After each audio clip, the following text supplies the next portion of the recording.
I don't care if you've been trying to see the Titanic and then dying all night. If you up, smash that like button. Welcome to Black and the Black Man's Infinity. I'm your host, Cthulhu's Prodigy, coming to you live and direct from the Vista. Smoke down fam with all the dank of the dank shit on my left. The oldest ninja in the world, old ninja. I have arisen from the Lazarus pit. Now I must find the detective. All right. Engineering on the ones and twos, choking people out on the threes and fours, Chronos. Hey, on Father's Day, you gotta, channel your inner bandit. That's all I'm saying. I gotta represent the rad dad. Y'all gotta watch Bluey if you got kids. There you go. Last and not least, Rad dad for rad dude. Leave it to Batman to explain the multiverse with a bowl of fucking spaghetti, and it make all kind of sense.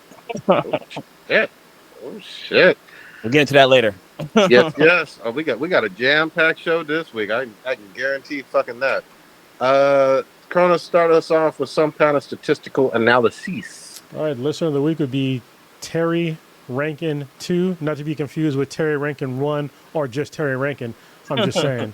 You might have some clones out there. There can only be one Terry Rankin. Take care of business. Is it Terry with an I or with a Y? It's with a Y. All right. Yeah. You want to know his address too? I do. Well, What's the social security number? Let me know. All right. Well, I can't see old ninja. Maybe he's. You know what he's doing. Yeah. Yeah, he's eating a fucking sandwich. We'll give him a minute. And nobody's in the chat just yet. You're there? Yeah, what you want, Prodigy? You got fucking mustard and mayo nut stains on your motherfucking lips and shit. What the fuck, man? Incorrect. It's a unique sauce. A unique sauce. Unique nut sauce. All right. Not nut sauce. What you got questions or something? Look, are you gonna pour out some type of beverage No. that you're not guzzling down with your motherfucking sandwich? No, not this one. He's just like fuck it. All right. No, I mean y'all covered everything. I think there's one y'all skipped or whatever. But other than that person gonna get skipped again. Fuck it, we back up in here. All right. Back at it one more time. R.I.P. You person. Yes, exactly. All of you who died. We got a whole ass of fucking shit. It feels like this was a jam fucking packed week. God damn it! This is like a meme week. It's got the meme. I already know what the meme of this month is going to be. What's that? It's got to be the goddamn submarine. The quotes, air quotes, submarine. Mm-hmm. The submarine that you can't really escape from. What were these rich fucks doing? They were trying to see the fucking Titanic. Was that what they? Yeah, they decided paid for. They decided to. They're trying to go save Leo DiCaprio. Yeah, Blue, you're frozen. Your face is frozen.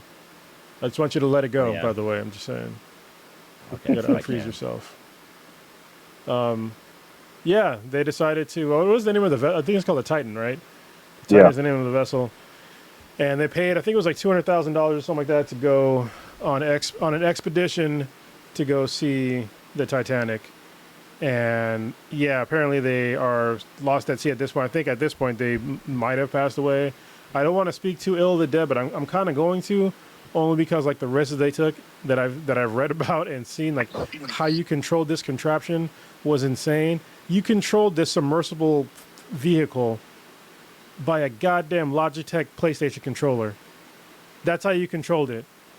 Like, what the fuck? Full fucking stop. If I'm gonna go, however many leagues under the sea where the water's gonna literally fucking crush me, I don't want to control it with a PlayStation controller, much less a Logitech PlayStation controller. I'm just saying, I love Logitech, but I'd much rather have my DualSense controller.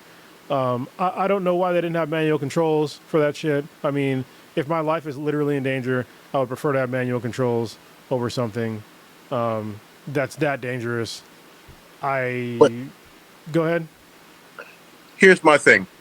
If you're gonna do this shit, because James Cameron does this shit on a fucking Tuesday, like he does this shit all the time. He's a professional.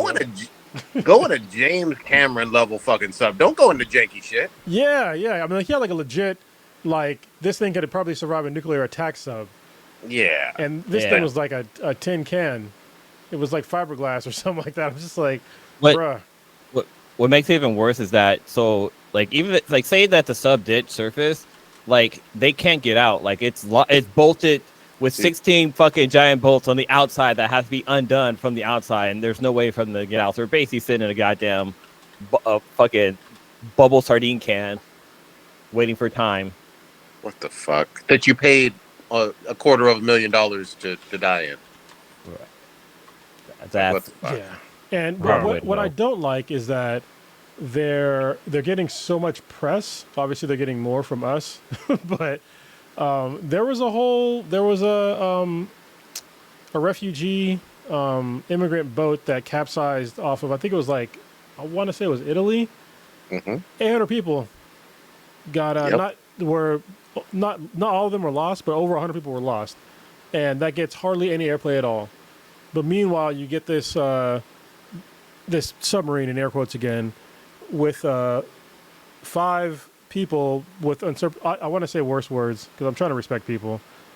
They had unfortunate circumstances. They're getting all this fucking airplay, and you have people coming on now talking about how it wasn't safe, and now they're calling these people adventurers. They're not fucking adventurers. They're rich assholes that have enough money to go, take toys and go do shit. They're not adventurers. When they go out camping, they probably go out in a yurt or some shit like that. They're not fucking, they're not even in a regular tent. They're probably out there sipping champagne and shit, or shooting rhinos from fucking helicopters with 50 cal machine guns. These are not adventurers. They're just wealthy people that have money to spare to just waste. And unfortunately, this is probably going to cost their life, and that's fucking sad. Well, can I just say this too? This completely destroys the very American narrative you always hear of, if you're rich, you're brilliant. No, you're fucking not. You just have not money. Necessarily. Yeah. You're rich means you have money. Period.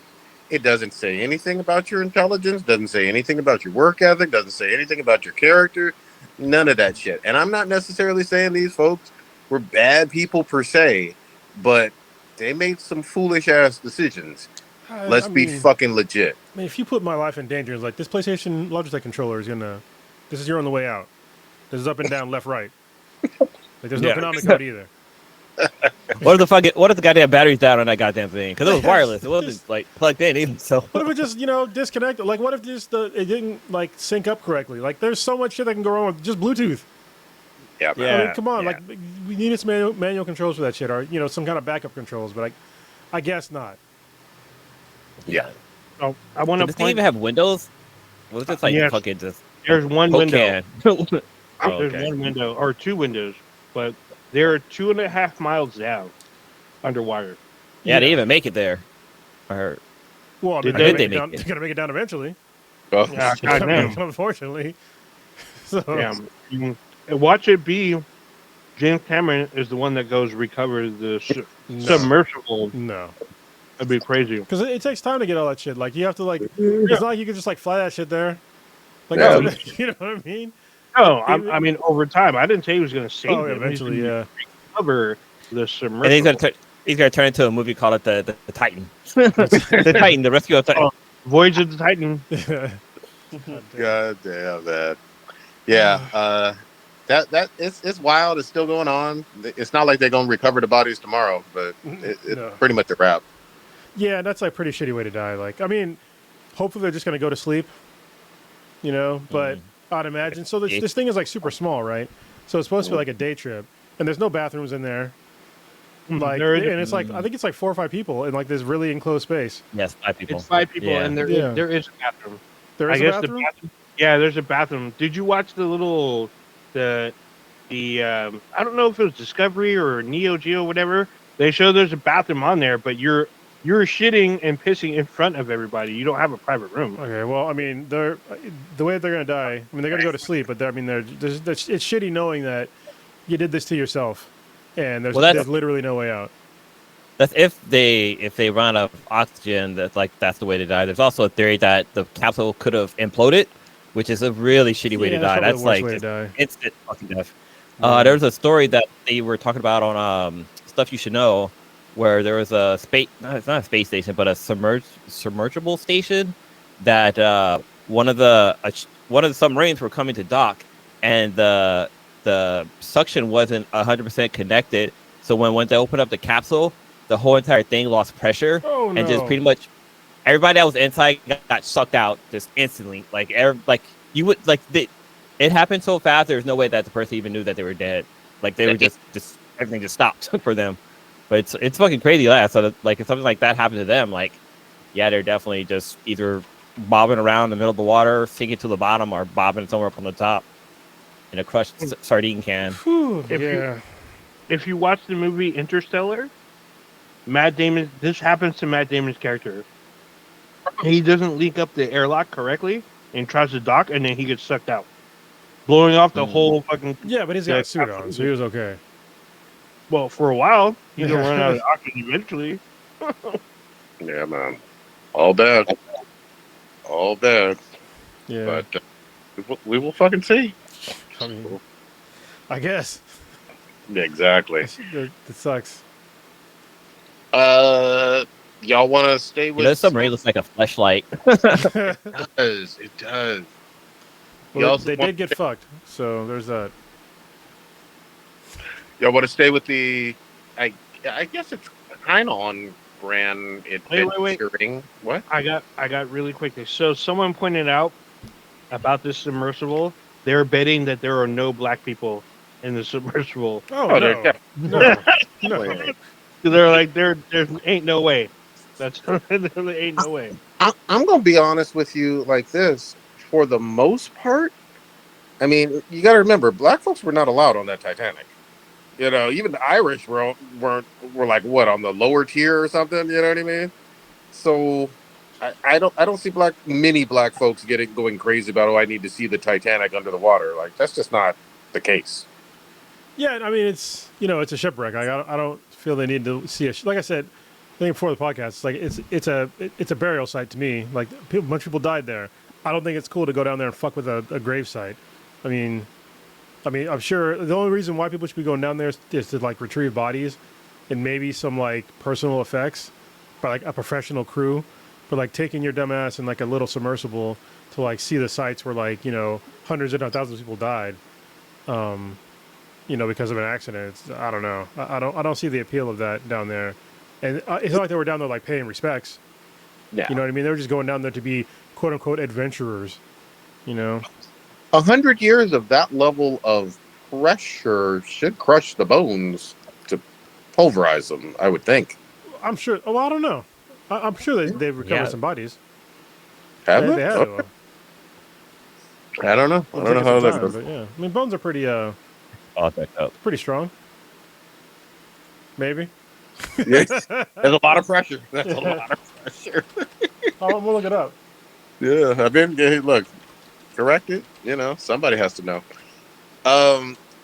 I was gonna stay on some adventure and shit, and I know we talked about it in the chat a little bit. I guess there's a new Sony villain-ish anti-hero movie trailer talking about Kraven. Yeah. Wait, what trailer are you talking about?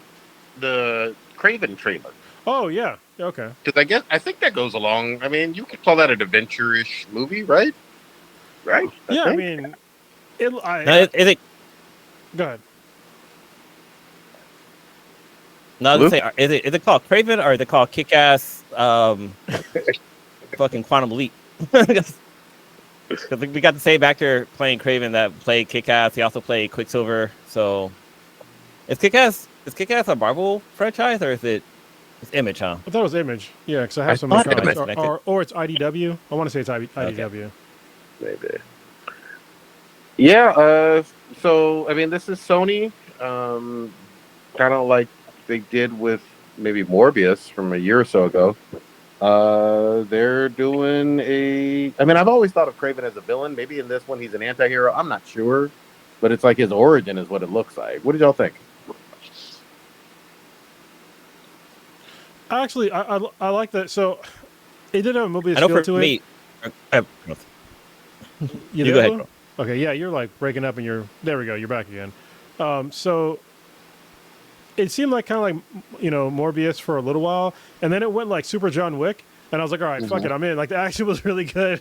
I had to admit, I was like, he's tearing out throats and stabbing people and shit, and just like fucking people. I was like, all right, and there's blood and gore. I was like, okay, like this has to be rated R. Like there's no way this is PG-13. So I really like this is basically the the Marvel John Wick, and I liked the action of it. I thought it was pretty cool. But the story wise and all that shit, it was like they kind of strayed away from like the character in the comics a little bit, like with the lion's blood and shit. I didn't think that was in the comics at all, and the color changing eyes, that's weird. But whatever, do you? I mean, they fucked up Spider-Man at first too, so whatever. But yeah, I like the trailer for the action alone. Yeah, I didn't mind the action. I agree with you on the rated R. I will say on a personal note, I'm not a huge fan of the big game hunting, white South African kind of aesthetic thing with his dad. It just, I don't know. It irks me. It bothers me. I don't really like it. The whole thing with the lion was kind of silly. Like a lion bites you and you almost die.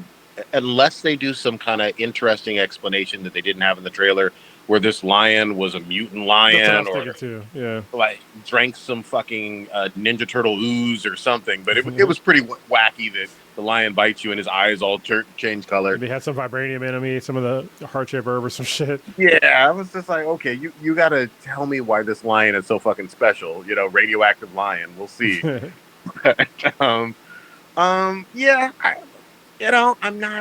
I'm not like ready to spend my money on it, but you know, it is a thing that's happening. I wish there was more, I don't know, connection to either the Venom or Morbius or a Spider-Man or something, or MCU, something related to kind of Marvel that kind of ties it all in, because it just feels like a standalone one-off. But you know, this is only from a 1.5-minute long trailer, so they could release another trailer that makes it much more clear. Who knows? Just a quick update on what we were talking about a few seconds ago about the Titanic. Yes, there are still bodies down there, and you can see the skeletons. So no, you didn't just crush them all to dust. Yeah. Wow. Okay. That's good. Yeah, there's still unrecovered bodies on there. So that's another reason why stay the fuck away from there. It's basically cursed. Have you not watched fucking Poltergeist? Wow. All right. Yeah. The Kraven trailer, I was like, oh, this looks all visceral, but I totally got Morbin time vibes, as they say out there. It's for the Morbius. Yeah, I mean, so far they've done what? They've done Morbius, they've done Venom, 2 Venom films, and now Kraven. I guess they're trying to build the Sinister Six. Yeah. But I guess it's supposed to be like their Venomverse, or I guess officially it's called the Sony Spiderverse or some bullshit. Well, yeah, I don't know. I can explain that after you all talk about this trailer. Yeah. So watching the trailer, to me, it looked like there was all this action and visceralness, but it felt aimless. Like it felt like his enemy was his dad, but then like his dad dies at one point, and so I'm like, well, then who the fuck is he fighting? Isn't that every man's enemy is their dad? Yeah. Apparently, if you're married, your enemy is your wife. I mean, that's what they say out there. But anyway, it's just weird. And then like we get like a tease with the Rhino, I guess, of like this guy morphing into the Rhino, and I'm just like, well, then who is he fighting? Why is he going all visceral on people? Are they trying to capture him or something, or is he just going like off his rocker? I don't know. It doesn't really tell you. I'm just like, okay, I guess. So I don't know. After watching Venom 2, Venom 1, and Morbius, I don't really have high hopes for this film. So that's just my 2 cents. Lou, did you weigh in at all, or I know you had some technical issues? Yeah, I was having technical issues, but I watched a trailer. Like I have to agree with O Ninja. Like I watched both Venom 1 and 2, and Morbius, and I mean, like Rona said, like it looked in the beginning, it looked like Morpheus. It's like, okay, what's going on? Like this doesn't seem like it's gonna be interesting. But then it got all John Wick. But then it got a little bit too much John Wick. I was like, okay, this is just, I don't know. I just felt like it was killing to be killing. But I guess more in the movie they'll tell you why he's doing the killing. But I mean, they stole his puppy. I mean, is this not obvious? they killed this baby lion. They killed this baby lion, thinking revenge. But I don't know. I think I'll watch it. I'll probably wait like until it comes out just to see how the reviews are. Then I'll go in because Morbius looked really good in the trailers, but when you saw it in the theater, it was like it's kind of mediocre. And same for like Venom 1 and 2. Like those were, at least to me, I didn't think they were that great. But mainly just because they're missing the number one element. That's fucking Spider-Man. So we'll see how this works out. But my hopes are like, I'm lukewarm on this. I'm on the fence. I'm standing on the fence. Can't figure out what time I'm going to jump on. All right, Cronus, you wanted to break down the Spidey history? Yeah. Let me just when it comes to the Sony and Spider-Man. There's a really good podcast called what is it called? The Spider-Man Problem. It's on NPR. I think it's the Money Market, something like that. The Marketplace, something like that. Anyway, just look up the Spider-Man Problem. They break it down very, very well. But basically, back when Marvel was not making good movies, they sold the rights to various franchises to other studios. Sony is the one who got Spider-Man, and so when they wrote in the contract that we're going to give you the Spider-Man, franchise, but basically you have to make a film every 4 years and 9 months. If you don't, then it reverts back to Marvel, which makes sense. This is why we keep saying a Spider-Man movie every 2-3 years, and you keep getting different Spider-Man, which is kind of annoying because the people that were running the Spider-Man franchise at Sony, they thought that they didn't have enough rights. They're famously quoted by saying basically they just had the Spider people, the villains, and then Spider-Man's girlfriend, and that's all I thought that they had with Spider-Man. They thought that was like not enough, and so Kevin Feige was he had a lunch with the head woman. I forget what her name is. Pascal, right? Or, something like that. Yeah. I want to say Patty. No, that can't be it. Whatever. Yeah. Anyway, they had lunch, and he told her that basically, look, we will make a Spider-Man movie for you. We just want 5%, but we want to get Spider-Man back into the MCU. And she threw a sandwich and got into a huge argument about it. And so, goddamn. And there was a whole bunch of things that they were trying to spitball together of some of the wacky Spider-Man things, and they all got shot down. They were like, these characters aren't going to work. And then you got Into the Spider-Verse. Actually, no. First, you got after the negotiation with the famous sandwich throwing incident, you got the Avengers, and you got Spider-Man in the Avengers. That's what the negotiation came out of, was getting Spider-Man sort of linked into the MCU. And then Into the Spider-Verse came, and that's when Sony was like, oh, we really can just use the Spider-Man universe and make the multiverse out of Spider-Man Spider-Verse, and we can make a whole franchise off of this. We don't really need the rest of Marvel to do this. And that's why you see the highly critically acclaimed, Into the Spider-Verse and Across the Spiderverse, because they finally took a chance on what they thought originally was just a bunch of goofy ass characters, but they work in, context. And so that's why you're seeing the weird Sony handle. That's why you see the amount of Spider-Man movies and kind of the weirdness of Sony in the MCU, and why they're making more villains now because they're trying to get their own Spider-Man multiverse, and so it makes sense to them to kind of shoot out some of these Spider-Man villains, because hey, if you can make the Avengers work by making building up the Avengers every single movie with the heroes, why can't you do it with the villains? I think that's what they're thinking. So it's a good shot. I don't think it's going to work with the villains so much, but Into the Spider-Verse is dope. So yeah, I mean, all of those things are facts. The only thing I'll simply say, even though I'm not saying that Venom 1 was this great movie, it made a shit ton. I mean, it made well over $800 million, and the second one did well too for being released in the pandemic. Quality-wise, hey, maybe it was mid or slightly above or below, whatever. But for better or worse, the Venom movies made money, and they're making a third one. That's its own trilogy, So we will see. Yeah. So who said Pascal? I did. Okay. Yes, Amy Pascal. She's the one who famously threw a sandwich because she didn't like what Kevin Feige was spitting, and I mean, it was mutually beneficial for both of them. That was their first time they made 1 billion with their Spider-Man franchise, and after that, they figured, hey, we take what Fahey learned, or what we learned from Fahey, we can do it ourselves. So far, they have yet to. I guess the closest is the Venom 1 was the closest to making that kind of money. Yeah. But you can see the dramatic drop between Venom 1 and Venom 2. Venom 2 did not make as much money as Venom 1. Yeah, definitely.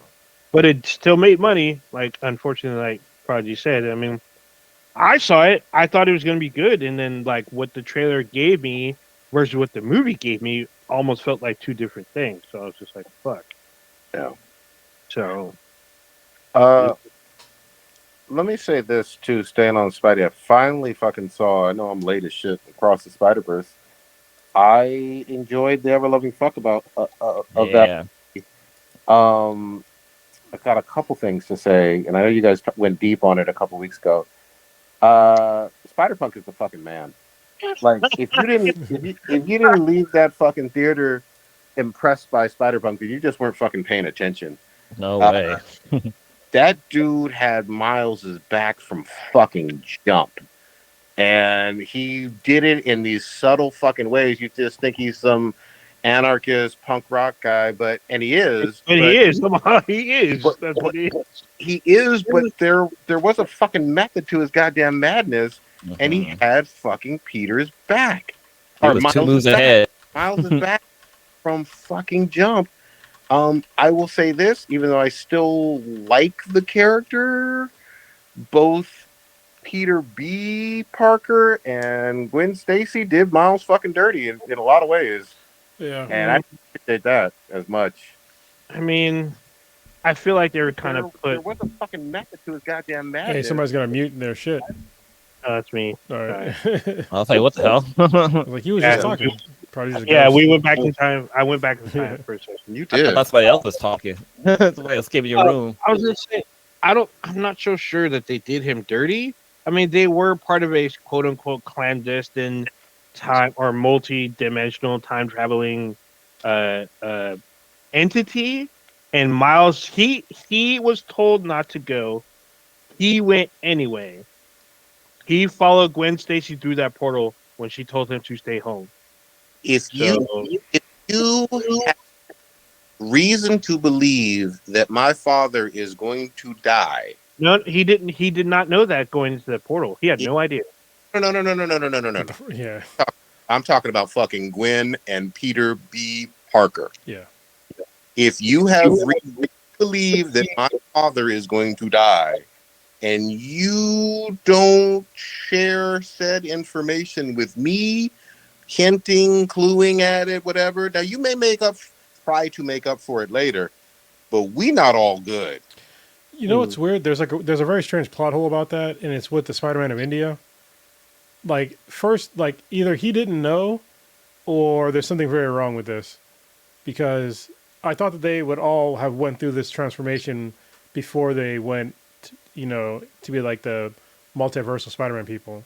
Because he went through that event and like nobody told him. First of all, like he wasn't tripping at all, like after the event, and it's like they all knew, and it's like why didn't anybody tell him? So there's like a really weird like plot hole there. So I don't. He may not have been on. My impression was he wasn't necessary, and I love his character too. Yeah. So I don't think he was on the inside information as much as at least Peter B. Parker and Gwen and Miguel. It seemed like they all knew.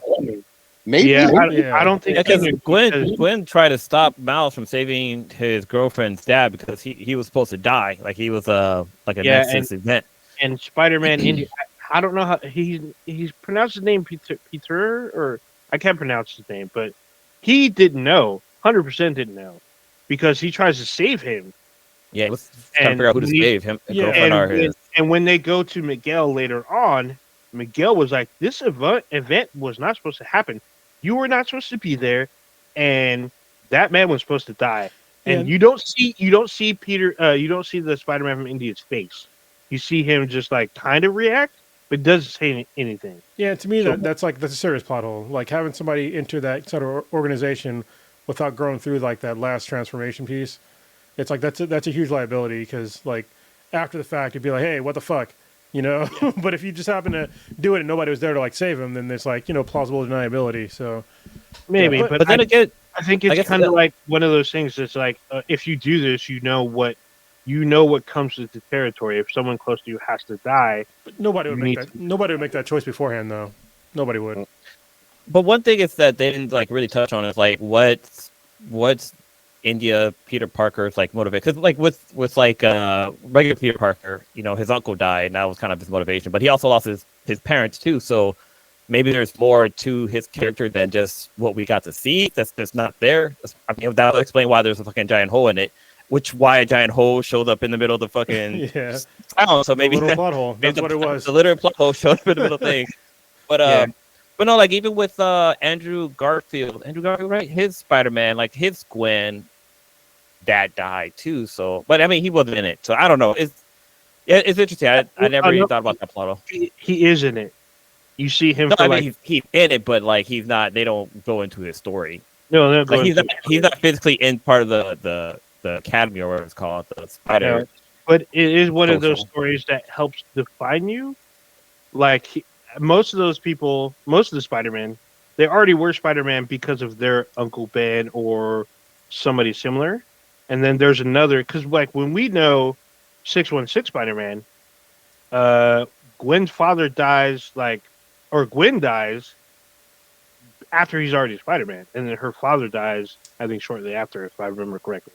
And then in Gwen Stacy's universe, her father dies also, but she dies after Peter's dead, and so she's already Spider-Gwen, but she has a moment that defines where her dad's going to die. And I'm at this point, does Gwen know that her dad is supposed to die at some point? I think she does because, like, I think she knows her dad is supposed to die, but then he quits being a captain. So, like, that's another plot hole right there. Like, since he quit being a captain or whatever, like, is that world going to implode? I mean, technically, because if he was supposed to be captain and he's supposed to die, then that's like I'm using the Loki terminology. It's a Nexus event, something that's supposed to happen. Or no, that's from from the Marvel Ifs Tales. But yeah, like it's a Nexus event that's supposed to happen. If it doesn't happen, then the shit starts falling apart. It was his own choice, though. It wasn't like somebody external, did it. So I don't know. Well, actually, it kind of was because I mean, he learned that his daughter was Spider-Gwen because of the Vulture being there from another world. Yeah, which made him quit because he was hunting her for at least a year or more. And when you get the revelation that this most wanted villain lives right next to you, is your own flesh and blood, that does outside the wall in your apartment. Yeah, that does something to you. So he decided to quit. And then when she realizes that he quit, she does mention that he's not supposed to, but I'm like, does she know that he's supposed to die, or did they not tell her? It just seems so weird, like somebody would just be okay with that. Yeah. Well, yeah. I mean, I guess my dad's just gonna die. I feel like but they tell each and every one of them, if you do not let this happen, your entire world with 9 billion people plus. Yeah, that's why it's just like, why wouldn't you just let that happen? That should be a requirement of just like, you can't have somebody in like the Spider-Man, like the Spider-Verse people join the team unless these events have happened to you. That's true. Mm-hmm. Well, to me, the weird thing is, I mean, obviously our first introduction with Spider-Man is Peter Parker 616, and it's Uncle Ben really dying first. Then he becomes like the hero part of Spider-Man. He's doing wrestling bullshit and being a selfish asshole prior. That's the part that seems to always be out of sync. But, it is what it is. Obviously, it's alternative universes and all that shit. I'll say this, too. I love fucking Miles's parents in this one even more. Like, the fucking struggles with the teenager and not knowing and every single scene with his mom and his dad just fucking worked. Like, really, really powerful stuff. To be honest, I mean, it's been a while since I've had this happen to me, but I seriously have a crush on Miles's mom. Like, for animated character, she's badass. Especially with that accent. Oh, damn. So the actress that plays his mom is also the mom in Transformers: Rise of the Beast. The same woman. Nobody watched that. I ain't Wasn't seen she in? Isn't she's in the Scrubs, right? Wasn't she the I don't know if she's in Kurt's Shrek. girlfriend? Oh, is that woman? Okay. I think so. Let me look and see. Yeah, make sure. But I mean, I haven't put in my 2 cents. I mean, I kind of have already, but not fully. I put in a cent and a half. But yeah, I saw Into Spider-Verse. I really enjoyed the film as much as everybody else did. It's just very interesting. There's a lot of parallels that I saw. You gonna open up the video? Are you still eating that sandwich or what? No, do you need to see my? In like the audience. Oh, Yeah, we'll just call him Hal, okay? He's gonna be Hal from now on. All right. Yeah. All right. So the voice of the mom is the Latin chick from New York Undercover. Oh yeah, she's yeah. she's the detective. Yeah, she's the detective from That's New York Undercover. Go ahead, old ninja. But yeah, I mean, so I don't know if you already talked about this, but did y'all bring this up about the whole trans movement in Gwen? Like everybody wants her to be Gwen. Yeah, it's dumb. Like I thought I mentioned it, but I don't know if I did. I don't know if you guys did. I missed that part, but so I think it's a little weird. So go ahead, Prodigy. Here's what I'll say. I overtly saw that she had right above in her bedroom a sign saying protect trans kids. So she definitely believes in obviously that. I didn't see any evidence that she herself was. However, I'm also fine with it. If you want to interpret her as that, even without the clear-cut evidence, it doesn't hurt anybody either. No, but I didn't see any aspect of that. I just did. Well, it's just the things that people were saying, like the evidence of like the colors and stuff like that. It's like no, that's literally just her colors, like in the comic books. And I think her comic books might go kind of before the new LGBTQ flag came out. Okay, it's that far back. Wow. All right. It's I gotta see like when. Let me see when Spider-Gwen came out, because it's been a minute. But then also we talked about it in the past on the previous episode, but like also the color palettes that's happening in Gwen's universe are all tied to like emotions. Yeah.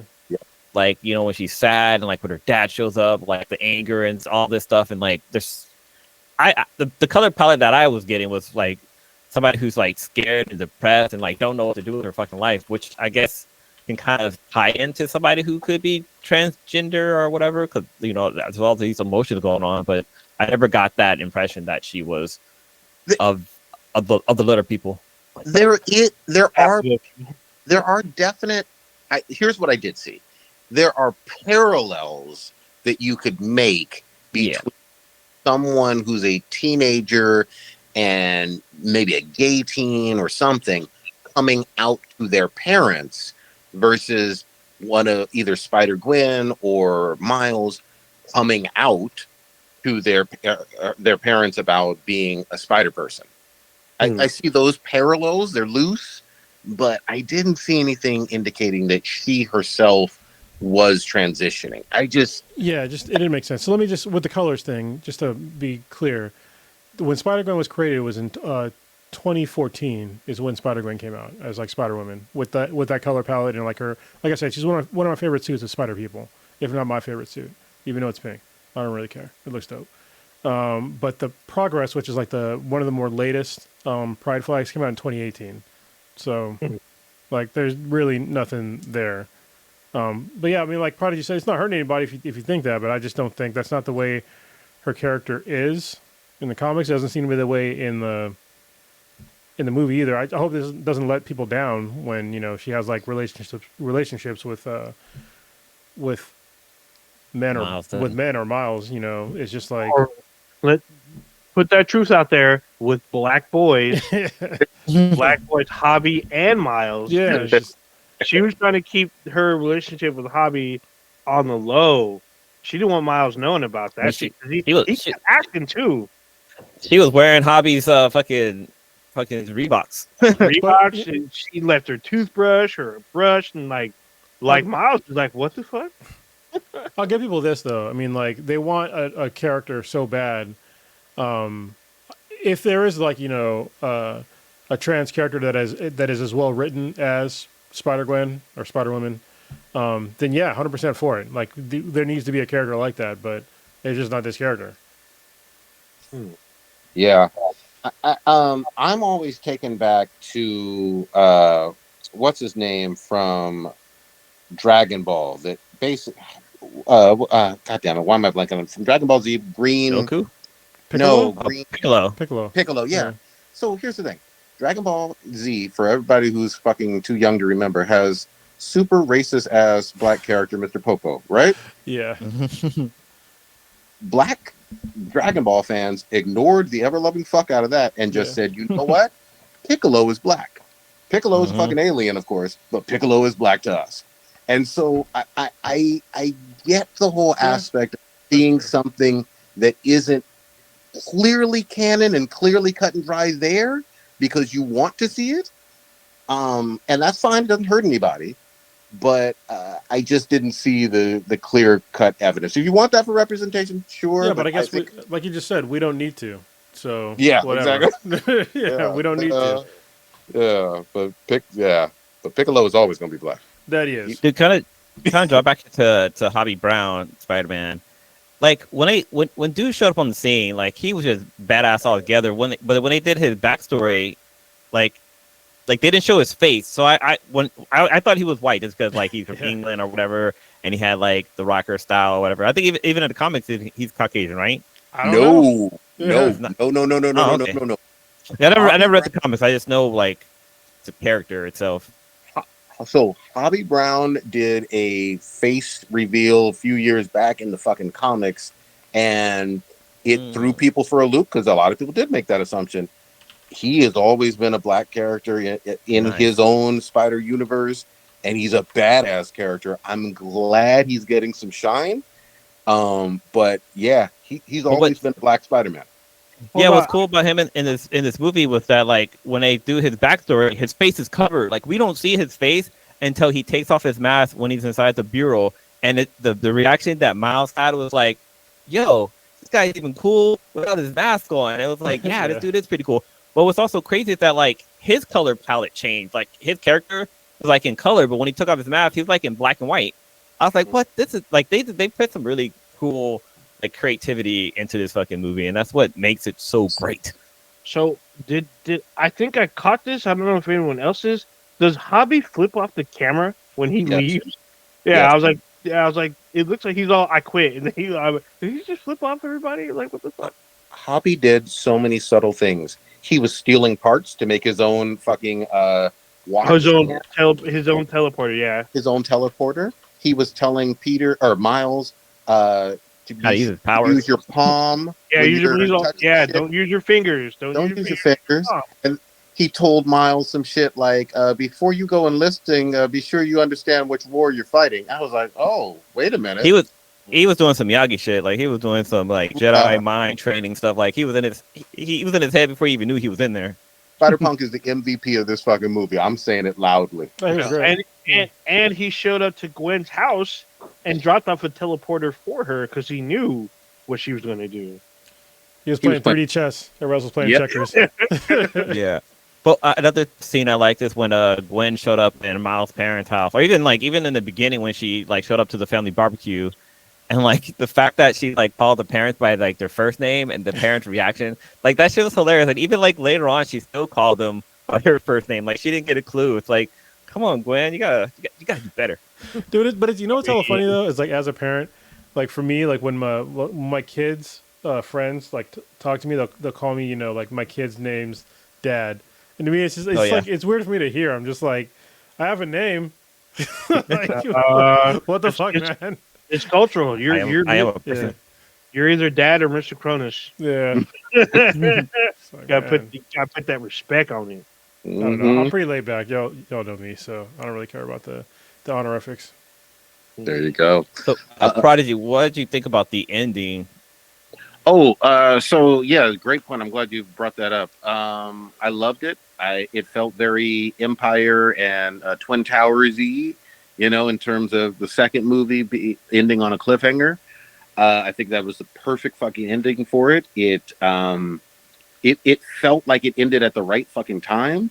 I will say this, because I watched it with my daughter, and she was just like, "What the fuck? You Your can't son end it didn't like, go? huh?" Your son? Oh, you probably already watched it, huh? No, I'll tell you Oh, about okay. it. No, I already. Okay. I can already. All right. You already know. Damn. Oh, yeah. Yeah. All right. We'll talk about it later. But yeah, she was like, "What the fuck? Why is this ending at this time?" A lot of kids, I think, aren't used to, because they weren't around for Empire Strikes Back, they weren't around for Twin Towers, they weren't around for Back to the Future Part 2. They don't understand the whole, when you have a trilogy, the second one ends in a cliffhanger usually. Yeah. Like, Oh, same thing with Back to the Future. yeah. Yeah, he mentioned that. Yeah. Back to the Future 2. Yeah, Oh, yeah, it's the first one, too. Yeah. my daughter was thoroughly confused. I think it was like 2 days later. She's like, "Yeah, let's go watch the third movie." I'm like, "It's not out yet." And she's like, "What?" I was like, "Yeah, we gotta wait till next year." She's like, "Oh," I was like, "Yeah, this is how movies work." Sorry, Yeah. it's not Netflix. I was trying to think about when was the last time I saw "To Be Continue" at the end of a movie. Like, it's been a while. I mean, last time you see it all the time with Marvel movies. No. God damn it! No, but they don't say "To Be Continue." I even have the fucking music in my head. JoJo's Bizarre Adventure. That's what I was thinking of. Yeah, doom, doom, doom, Ah. doom, doom. Yeah, the music was in my head. Every episode. Yep. Yeah, it's big in anime, but yeah, we'll fucking see them. But this is great. This is already a great trilogy. Like an all trilogy. The third one comes out next year, right? Like December of next year. No, it's like March of 2024. Pretty early. It's kind of cool that like 3 of the black superhero movies are in the top 5 of the highest rated movies for comic book movies.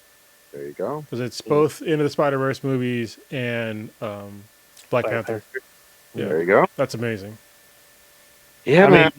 Yeah. I mean, what was it? Listening to Geek History Lesson, a very excellent podcast, and I've had the chance to meet them. I think Blue has too. I met the girl. You met Ashley. I met both of them at Comic-Con. Oh, actually, Carlos was with me. I don't think he knew who they were, but probably not. Yeah, I met up with them, and Jason from Geek History Lesson pointed out that the kids that are growing up today, their Spider-Man is Miles Morales. That's my daughter. Some of them have no idea who they may have a passing knowledge who Peter Parker is, but not really. To them, it is 100% Miles Morales. Everything else, Peter Parker's it's like us and or not us, but like the modern audience with Blue Beetle. Like everyone knows Jaime Reyes. Everyone loves Jaime Reyes. Ted Cord, who the fuck is that? Yeah. Who the fuck is Ted Cord? Who the fuck is that? Yeah. I don't disagree, because you're right to a certain extent, but that last Spider-Man Tom Holland, make it $200. That made stupid ass Avengers level money. Yeah, true. But comic book wise, yeah, I don't know. And they're waiting with like bated breath for a live action Miles movie. And I love the fact that they give like an MCU shout out in fucking Across the Spiderverse. I was like, oh shit, like this is gonna be good once this pops off. It's gonna be good. Yep. Shit, man, we got a bunch of other stuff to get into. Oh, here's what I want to hear from. Blue and Old Ninja support abusive anti-Hawaiian film. You are so. I love when you do this because you interject your own opinion. It's like when. Was that an opinion? That's a fact. Is that an opinion? So it's because like you can title however you want, but like it's like saying it's like reading Trump news when he's like, "Oh, fake news." Listen to the defensiveness. Okay. So yeah, because my money goes to the man himself, Michael Keaton. The other guy, I don't know. Shit. I don't know in on this one. Abusive bullshit you're talking about, but I don't support that. I support 71-year-old Michael Keaton doing badass shit as Batman once again. Who was the lead? Let's just lead of that movie. Yeah, let's just rewind. We have to talk about Ezra Miller. You cannot just ignore the shit that he did. Yeah, I mean he intimidated, verbally assaulted, and harassed women. No, I don't know him. In a meeting in Germany. He was arrested for disorderly conduct and harassment at a karaoke bar in Hawaii. he reported he was like grooming kids. He had like he basically kidnapped a fucking 12-year-old, you know, during protests. You know, like dude, he was hosting a 25-year-old mother and her 3 children at a Vermont property, and yeah, it was just like basically hiding them. Yeah, what the fuck? He had interactions with another 12-year-old in Massachusetts in 2022. There's a lot, bro. Felony, fucking burglary, trespassing. I don't know whom she did. So hold on. What you're talking about. I don't know any of this stuff that you're talking about. Let me just I know Michael Keaton's in the movie though. No. So hold on. Before you guys even set up this goddamn movie, you have to own the fact that the lead character, not a side character, not fucking ancillary fucking character that made a cameo, the lead character is Ezra. This is his fucking movie. He's on all the billboards. Come on now. I don't know. No, bro. He shared all the billboards. Is usually there's 3 people on there. Well, most prominently is Michael Keaton. Why you gotta be an apologist, bro? There's a girl in the background. Then there's this guy that you're talking about. I don't know him. I don't know this is why Old Ninja won't show his face. He got sandwich fucking Ezra is the star of this movie. I don't know who you're talking about, bro. I don't know who that. I know all I know is Michael Keaton once again shows out with his old ass, still in pretty good fucking shape. Yeah. Shit. Go ahead. Get into your shitty ass review of your abuser. Yo, that's your abuser. You talk about him more than I do. Well, somebody needs to say you can't just like fucking pass over that shit. No, I'm not passing over. Blue, what'd you think of the Flash movie? What'd you think? So, I did enjoy myself. The movie was really not really good, but it was better than the other DC movies. Like I've seen the Atom and Shazam 2, which recently is on Disney. I don't know, Max on HBO Max or Max or whatever the fuck it's called now. And this is definitely better than that. Is it a perfect movie? No, but I did get my Batman fangasm on when Michael Keaton showed up on the scene and he was doing his Batman shit. So basically, all the Batman stuff, or majority of the Batman stuff you see in the trailer is in the movie. So, I mean, I knew it was going to happen, but still, I still, I needed some fluids after exploding on the screen. But, overall, I thought the story was decent. I mean, it's not the Flashpoint paradox. Like, it wasn't that. But overall, I had a good time watching it. And every time Ezra Miller was on the screen, I closed my fucking eyes. I didn't want to see his ass. But no, like, in the beginning of the movie, it's kind of slow and kind of like this movie's gonna be horrible. But once Batman entered the scene, like the movie got like 100 times better. So I might be a little bit biased about the movie just because fucking Batman was in it.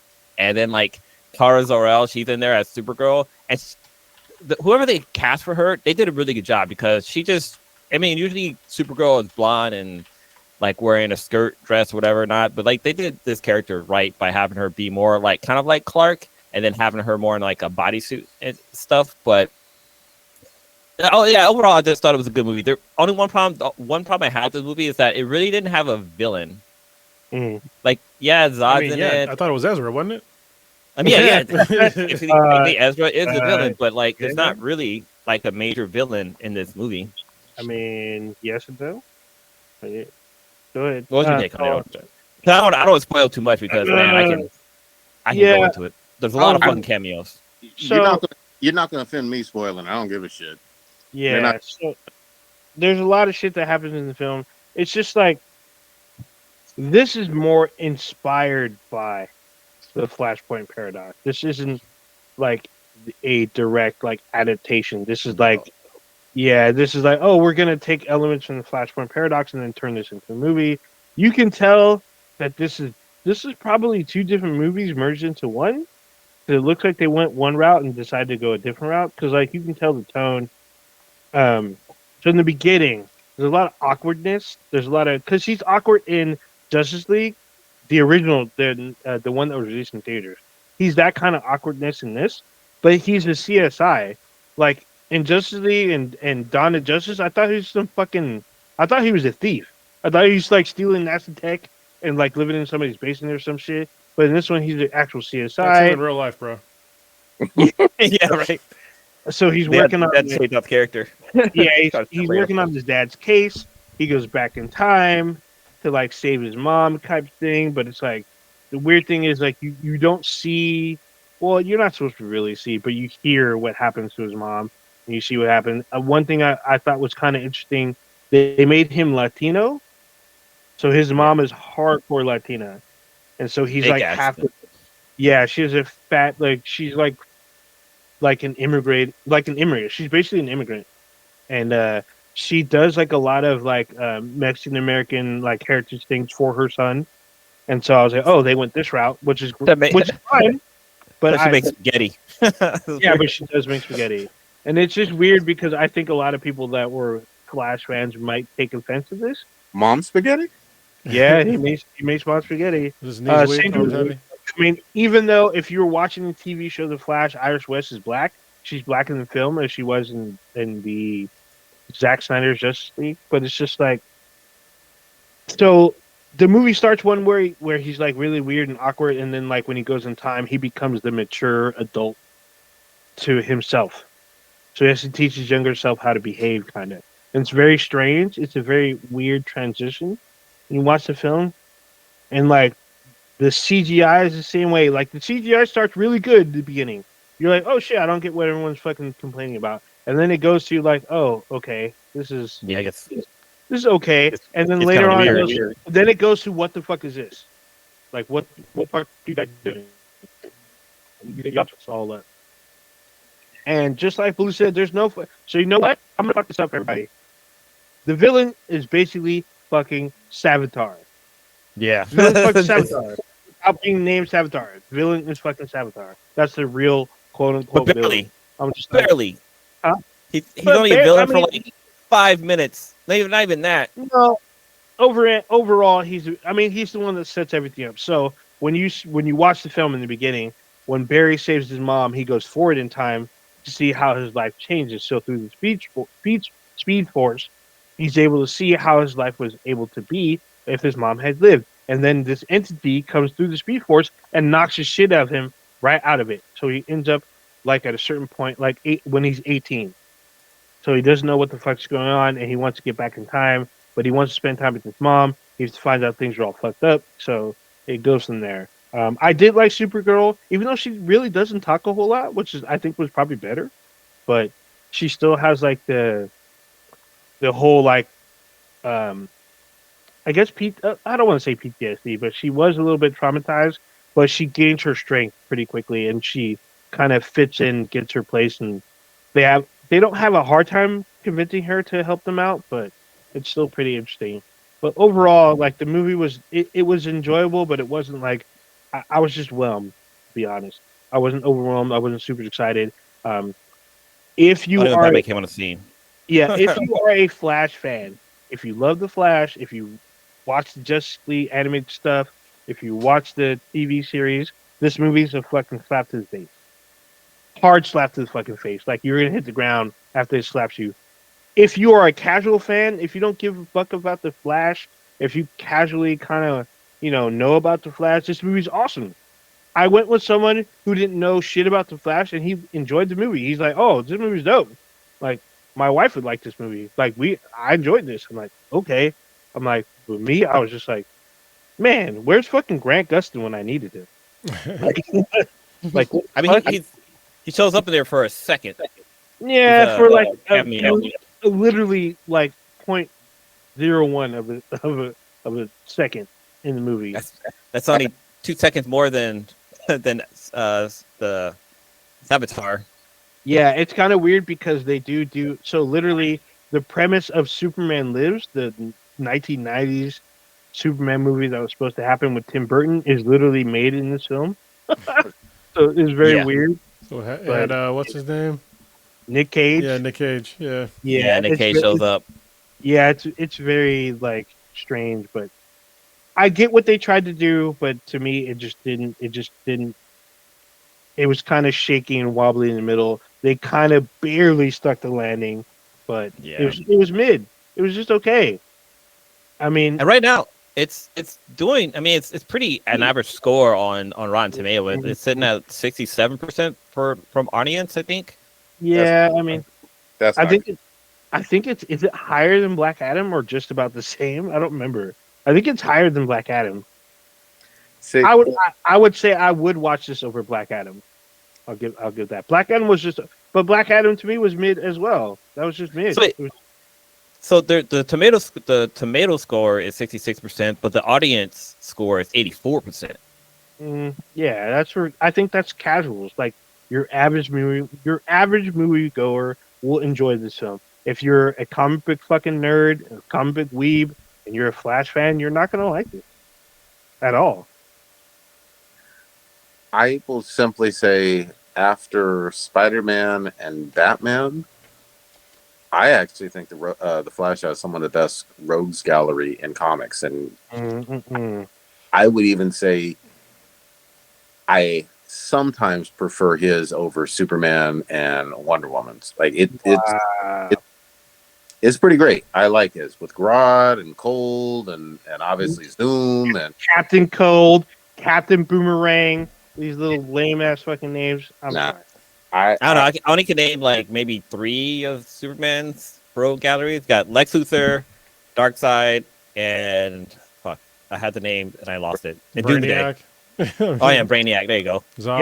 Yeah, I can bet you if you went to your average person and asked them to name a Superman villain, they will 100% say Lex Luthor. If you do the reverse and ask them a villain of the Flash, they either won't know shit or they'll say like somebody random, like a normal DC villain.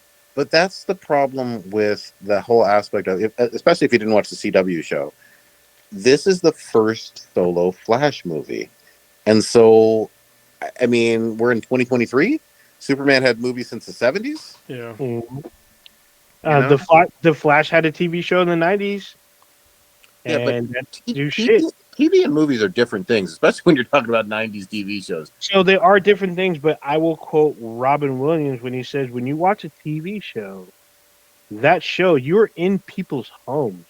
Like, you're watching them per week versus a movie. You're one and done.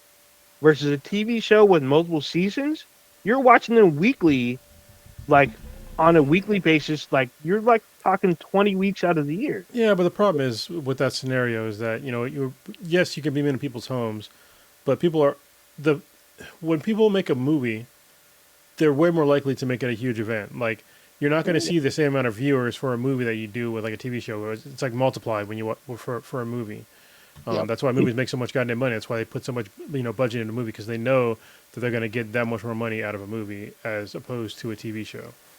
Exactly. I mean, there isn't fucking, The Flash on CW is not shown worldwide. No. But The Flash, the movie is. Well, yeah. We'll have bigger markets. 100%. Yeah. The bottom line is DC or Warner Brothers really fumbled this character, and the movie's not doing well financially at all from the first weekend, especially for its crazy large fucking inflated budget. And again, it doesn't sound like, you guys saw it, I didn't, that you get a sense of how good his fucking rogues gallery is, or at least how good his main villains are. I don't know. He didn't have any villains in this movie. He has no villains. None of his rogues are in this fucking movie. That's why I'm saying, so like, his rogues gallery can't be that strong if you can't bring any of them into this fucking film. There is no Eobard Thawne in this fucking movie. Or maybe it just has a shitty writer and director.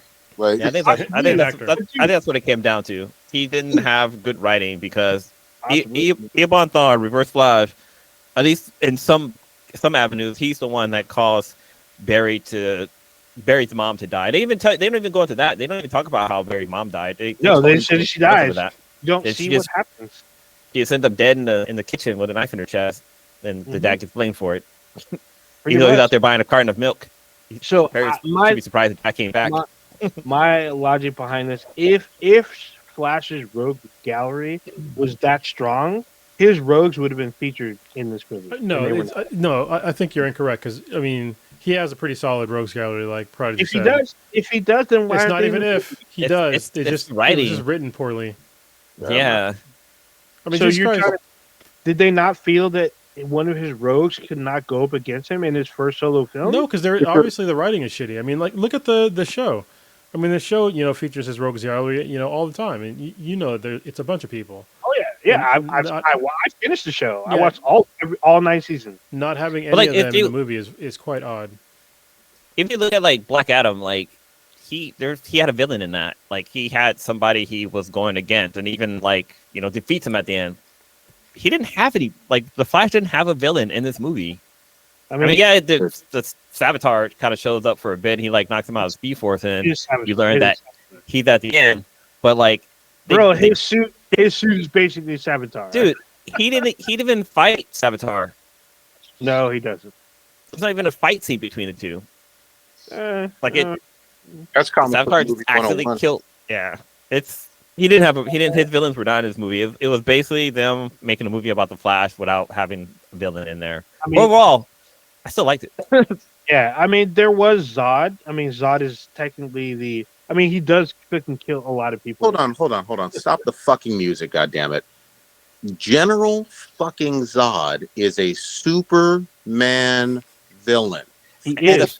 The Flash doesn't fight Zod. The Flash doesn't fight Zod. Supergirl does. Not. Supergirl does. Yep, 100%. Yeah, so I mean, you can't talk about General. I like General Zod. General Zod is fucking great. Don't get me wrong. Yeah, but he's not a Flash villain. Shut the fuck up.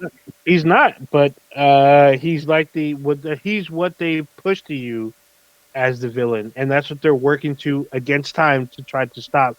But they have to go find Superman to stop General Zod, because the Flash knows that he can't stop him on his own. The actor that played General Zod literally was at the premiere getting interviewed, talking all shit. Michael Shannon. I mean, he's a great actor. He talked hella shit, but it was just he was like, "This NDA is over, and y'all the check cleared. Fuck this movie. Fuck the director." Damn. One kind of cool thing in the movie, this was kind of my intro, was that so Barry, he goes to Michael Keaton's Batman, or to Bruce Wayne's house, looking for his version of Batman, and then like they get into the whole time travel and stuff like that. And Michael Keaton's character, Michael, is making a bowl of spaghetti, and like he goes. So they talk about like Back to the Future. It comes up a lot for like time travel movies. They even brought it up in Endgame. And Michael Keaton said, like, well, in Back to the Future, basically, like, you go to one point, and then all of a sudden, the future varies off. And he's like, no, it doesn't work that way. It's like this. They take like a bowl of spaghetti, just fucking slaps on the ground in a fucking bowl with like, all of these are different timelines. Some of them overlap. Some of them run parallel to each other. Like, that's how time works. Like, even though you might go back and make a change here, you're not getting back to where you need to be. You're going to start going down this other path, and that he kind of explains why there's different. Like why there's Supergirl instead of Superman, and why there's Michael Keaton Batman and not his Batman. So they kind of like pick into that. But then also like there's a scene where they're inside the Speed Force, and you just see all these other timelines or dimensions and stuff kind of starting to collide. And it just gave me the impression that they're kind of playing with the whole. I think it was called. I think it's a Marvel thing where all the universes were starting to collide into each other. Or was that DC that did that? That's from What If. What If does that, where they all... I think Marvel did that, where like all the universes started kind of colliding into each other. I can't remember what it's called. DC does that too. That's why you get the New 52, because they all crash into each other. Oh yeah, it was Convergence. That's what it is. Yeah, so it was DC. Oh, yeah. So but yeah, so they kind of were touching on that a little bit inside this movie. If I will say that if you are still on the fence, and you don't want to be outed that you watch this movie, wait for a month and a half when it's on Max. Then watch it. It'll be real quick. It'll be on Max by September, 100%. Watch it there. You could be like me and go watch it matinee at like the first showing for $6. I saw it for like $4.50, or it was like. And I was in the theater all by myself. Like I swear to God, Vegeta and Goku showed up for a fight because there was so empty up in there. Yeah, I actually had people in my theater. There was actually a good third of the crowd was there, so I was actually kind of surprised. I thought there was gonna be less people. There was actually a good amount. I feel this movie probably would have done better if Ezra wasn't in it. Like if they did just recast it and reshot it, it probably would have made more money. Oh yeah, if he did not fuck up his personal life, this movie would have done a lot better. It still would have been weird, but it would have been. Michael Keaton held this movie. Hold on. I didn't say that. Prodigy, go ahead. Yeah, let's say it straight. It wasn't that he fucked up his personal life. Ezra was the one fucking up other people's personal lives. Yeah. Like, Yeah, true. He's got victims, motherfucker. God damn. Yeah. So yeah, that's the Flash. All right. Let's move on. Also, one more thing. I need to buy that giant fucking Batman kite that he uses. Goddamn thing. So you can electrocute yourself. Yeah, I don't give a fuck. I can use it to charge my Tesla. Oh, dang. Basically, Right. for them to recreate the Flash, like Batman flew up a giant goddamn kite and like use it to. He basically did he was Benjamin Franklin how to kite a sky to catch the fucking lightning, and like the kite was just fucking dope. But it goes back to the whole Batman stuff always being Batman bat shape. Where like I think in more classic things, it's not that way. Cool. Kronos, take it over. What you got? You wanted to switch gears. Yeah, let's talk about, let's see, there's two things I wanted to talk about, actually more than two things, but we can talk about Final Fantasy 16 or something else I want to talk about too. No, I fucking forgot. So we'll just talk about, or there's also Juneteenth and Father's Day and all that shit. But let's talk about Final Fantasy 16 because Prodigy, you played it. Any of the rest of you guys play it? I played the demo? Yeah. Okay, so I know I talked about it a little bit last week, but I wanted to kind of elaborate more on it this week, and especially because Prodigy played it, I want to get his thoughts as well. There was a whole function of the game that I forgot to bring up that was one of the coolest goddamn things that I've seen ever in a game.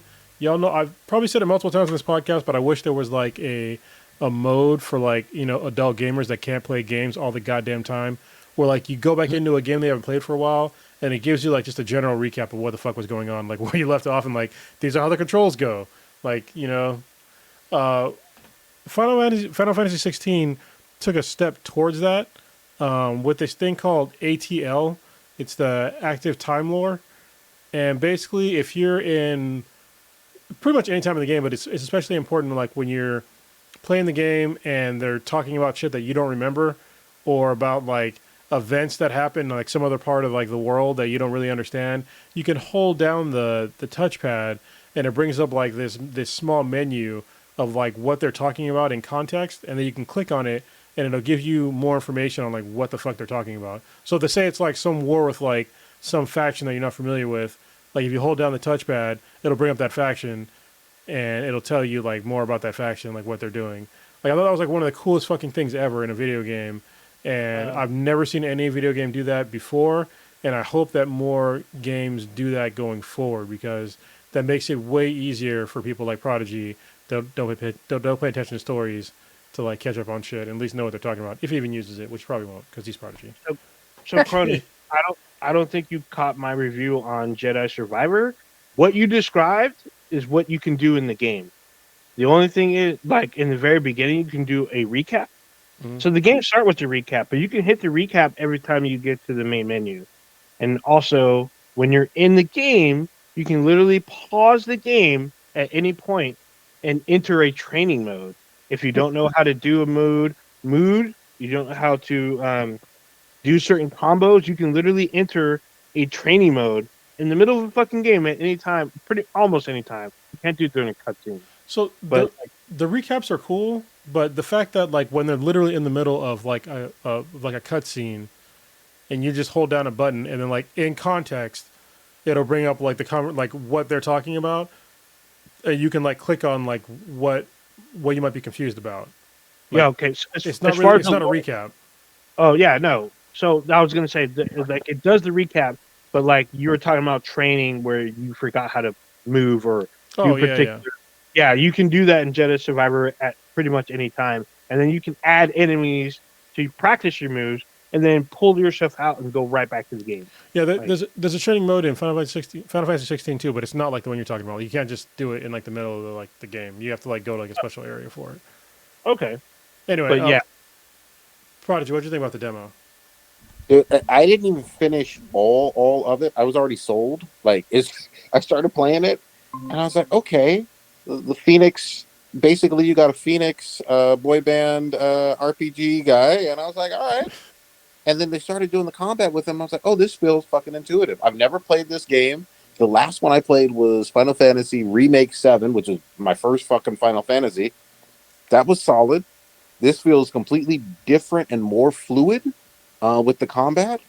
And everything about it just fucking worked. I was already sold. I was like, you know what? I don't want to play too much of this demo because they already will have my fucking money. But I enjoyed everything about it. It felt right. And I'm seeing the reviews. I'm not surprised at all after playing even only, 30, 40 minutes of the demo. This shit is going to be a fucking banger. Did you see about so they don't have difficulty settings, but they have items you can use to make the game easier for you? Yep. I thought that was really cool because one time, when you do the icon challenges, it turned one on, and I was just because there's basically one that you can use is basically when an attack is incoming. Normally there's cues for it, and you can just dodge. But if you happen to miss that cue, it gives you a couple seconds to hit the right button to dodge again. It's maybe a second and a half. Yeah. To dodge again. I thought that was really cool. And there's other ways to make the game easier for you as a player, but you can still enjoy the game. And instead of making difficulty settings, just having some making it easier to play, depending on how you like to play. I thought that was really intuitive. Yeah. Here's my thing. My first time playing the Final Fantasy was 7. But I'm gonna ride a chocobo and I'm gonna flame on with some of these folks and slice and dice them to fucking pieces, man. I'm all in. I need to finish up Diablo first. Yeah. I still think that's a good 40 to 50 hours more with the playthrough, and then probably July, a little early-ish to mid-July, I'm getting Final Fantasy. There ain't no doubt about it. Yeah. That's what hold me tight. I'm getting it too. Like I said, I'm playing Diablo 4 as well, and Tears of the Kingdom. And I don't think I can play Tears of the Kingdom, that, and Final Fantasy 16. It's kind of a lot for my old brain to remember all the controls, especially because the controls for Tears of the Kingdom is not intuitive. I don't really like the controls. It's fucking backwards. It's X, which is up here, is to jump. A, which is down here. B is the fucking sprint. A is to pick up shit.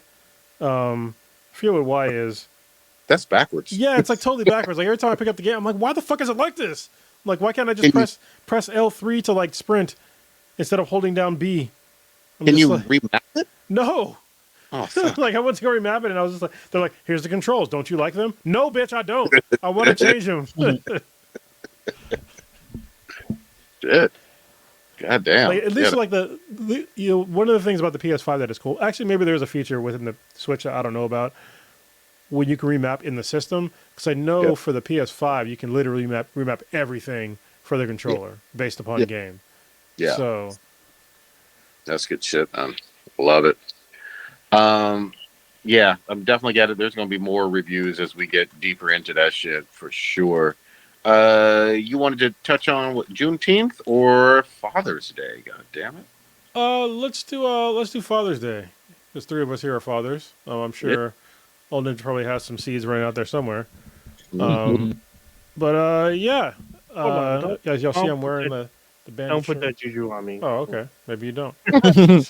Fuck them kids. Hey, I was gonna say Maury's dead, so you should be okay. He don't claim none of them. Yeah, Father's Day was pretty legit. Actually, Blue, you're the newest father. How was yours? It was good. What I wanted to do didn't work out. So I wanted to just kind of do get out and go for a little family hike or whatever. And we were going to go down to Uvis Park.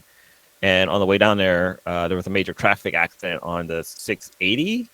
And so we were stuck there for a while, a long ass time basically. But yeah, we ended up just having dinner at oh god, what's it called?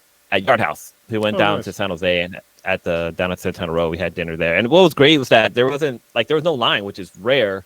But after we were done eating, it kind of got busy. But I thought that place isn't as great as it used to be. It kind of lost its pizzazz. I'm not sure what it is, but I don't know. I think because when we used to go to Yard House, we had a mission to accomplish, and it was drinking a shitload of beer. That definitely enhances, the experience. But as we age, I think we're all kind of drinking a little bit less. So.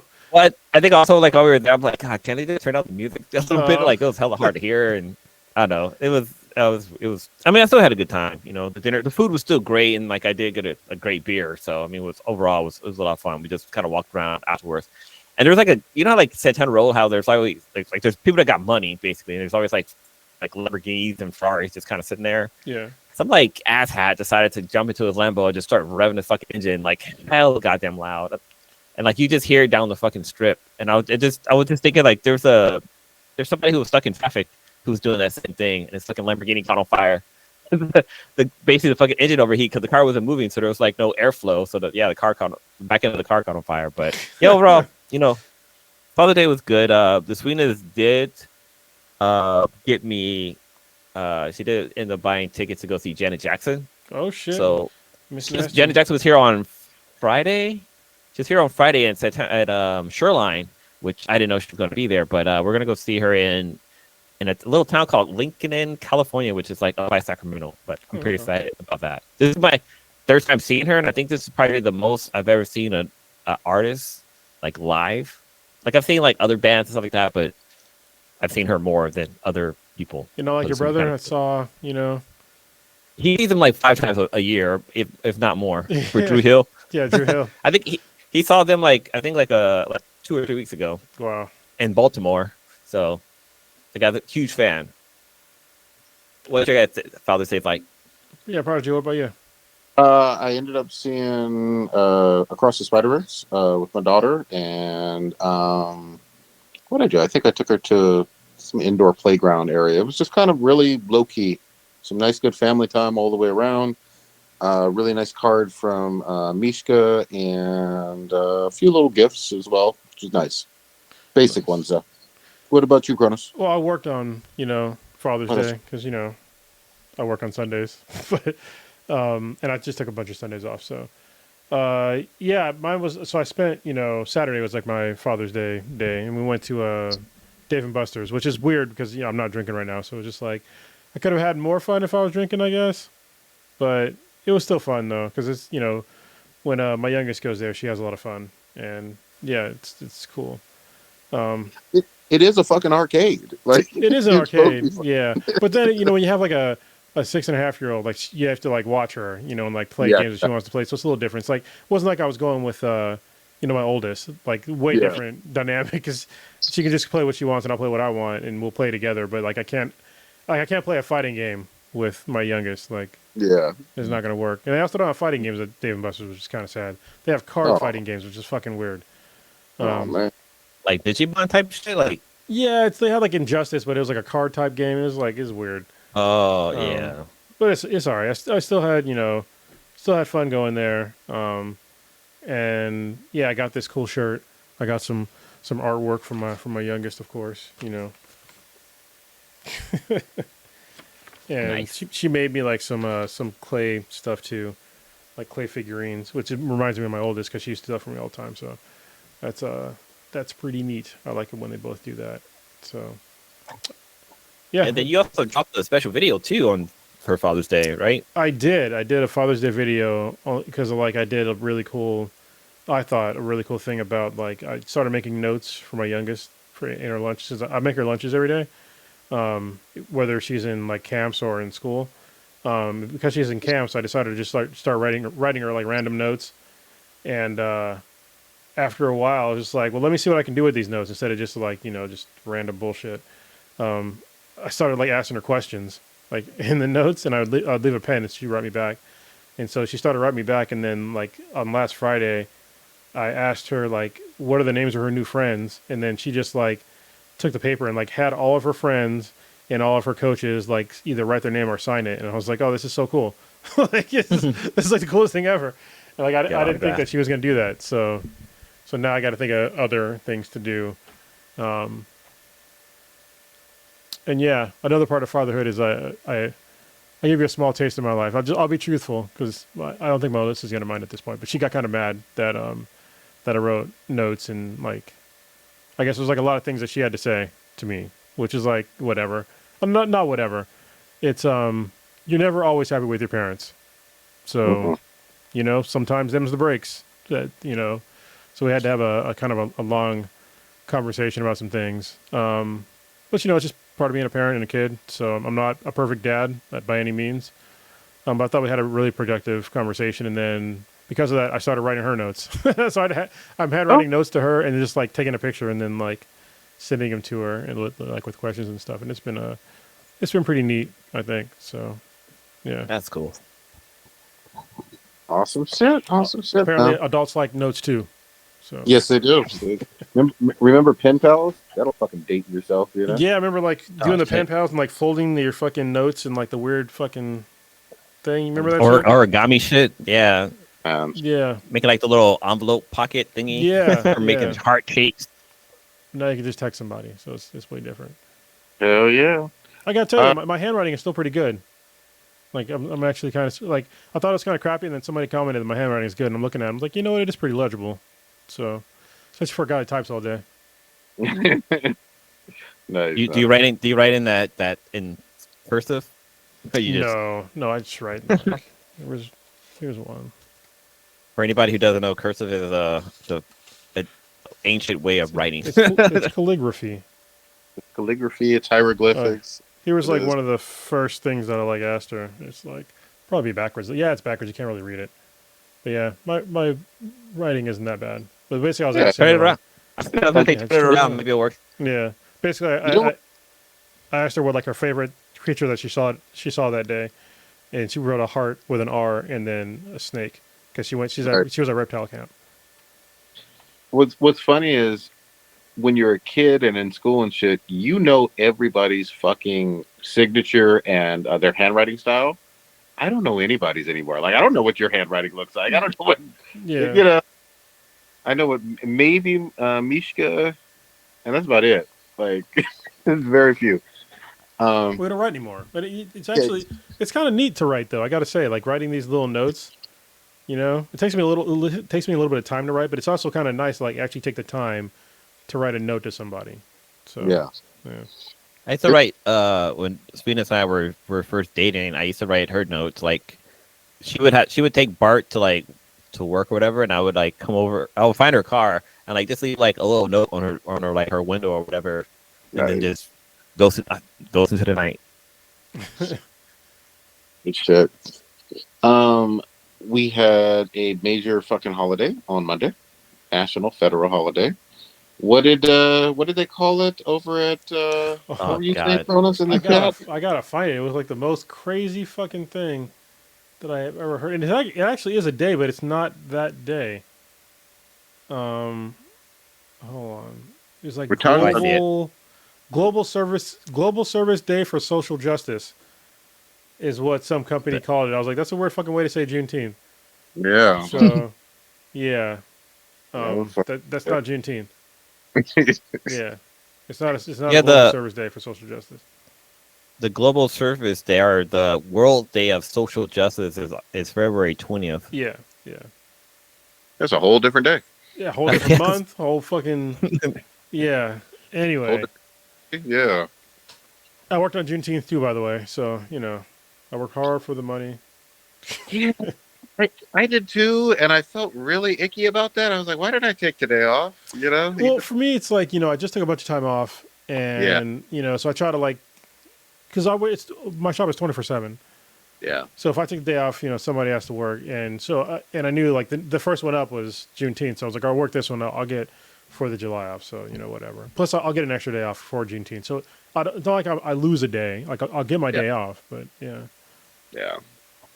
But yeah, I mean, I was just glad to see some folks celebrating. Actually, the really shitty thing I heard about here in San Diego, there was a fucking shooting at and I was like, what the fuck, man? God damn it. But I'm not gonna focus on the negative shit that happened here. Overall, obviously, great event. Shout out to Black folks in Texas for, you know, celebrating and keeping this tradition alive since 1800s. Galveston, Texas, to be perfectly clear. Very good. Yeah, Galveston, Texas. Big FU to shitty Arizona. Well, yeah, you could do Arizona, you can do Candazoans, you could do a whole lot of people who just lose their mind at the thought of a celebration of the end of slavery. Almost like you want slavery to still be going on. That's some Uncle Ruckus shit right there. Hold on. What did Candace Owens say this fucking? Her dusty fucking ass said, I'm paraphrasing, but Juneteenth is a made-up holiday and it's not important, or some shit like that. I mean, she really went in. I'll find it. You keep talking. I'll find it. So I found out that for those of you who probably didn't know about Juneteenth, you're probably not listening to this podcast, first off.